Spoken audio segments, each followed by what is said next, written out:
Hi there, I'm meteorologist Robert Spetta. Let's talk about what's going on out here in Northeast Asia today. I haven't really touched too much on your region from Korea across Japan, all dealing with the rainy season front. Good news, the rainy season front, which is part of these migratory highs as the WestPacWx high starts to build in, the Siberian high begins to weaken. You get that kind of elongated trough between those develops. Now, the thing is, that's been really impacting the country for the past several weeks. The rainy season, though, has officially ended in Okinawa. So if you're in Naha and you think it's a bit drier but hot, that's the reason why. At this time, there are no tropical threats, but as that rainy season front does build towards the north, the heat is going to continue to build in across Japan and over towards the Korean Peninsula. So let's talk about our forecast out here as we look ahead over the next few days. And there's our Siberian high back towards the east. You have the easterlies, of course, impacting and bringing those rains to the Philippines.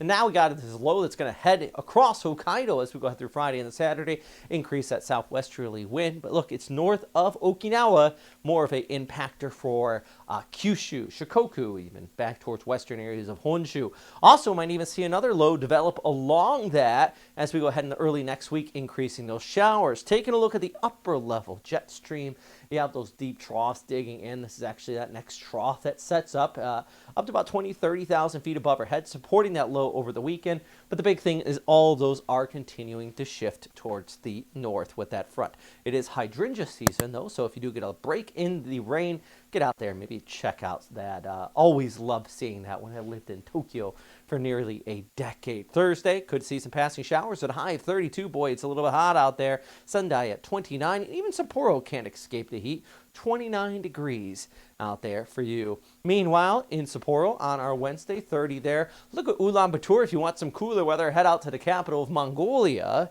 8 degrees. You're still sitting under that cooler air mass. As I mentioned, as things warm out in Ulaanbaatar, that Siberian high will continue to weaken. 37 in Beijing, staying relatively dry. Same with Hanoi, while we're still dealing with that rainy season front. And you can really even see on these graphics where it's dry, where the front is, and where the front is retreating. This is a seasonal migratory high moving from the south towards the north. Meanwhile, into Tokyo, yeah, since you are into the rainy season, it's cloudy with rainfall and temperatures pushing into the high 20s, the low 30s. Even places like Sapporo can't escape that, though. We look out there for you. Well, actually, let's look at Tokyo one more time. Let's actually scoot this ahead, looking over towards Sapporo, where we do have those showers kind of possibly building in as we look ahead into Friday over towards Saturday, and then Sunday and the Monday, cloudy conditions as well. Anyways, that's a look at the forecast out here across Northeast Asia, including Japan and Korea, northeastern areas of China. If you have any questions or anything like that, let me know. If you're watching and you like this area of East Asia being covered, let me know too. I don't really talk too much about you guys because I just don't have a lot of viewers, but I would appreciate that feedback. Anyways, that's all for today. Thanks for watching, and as always, stay safe out there. Cue that outro music.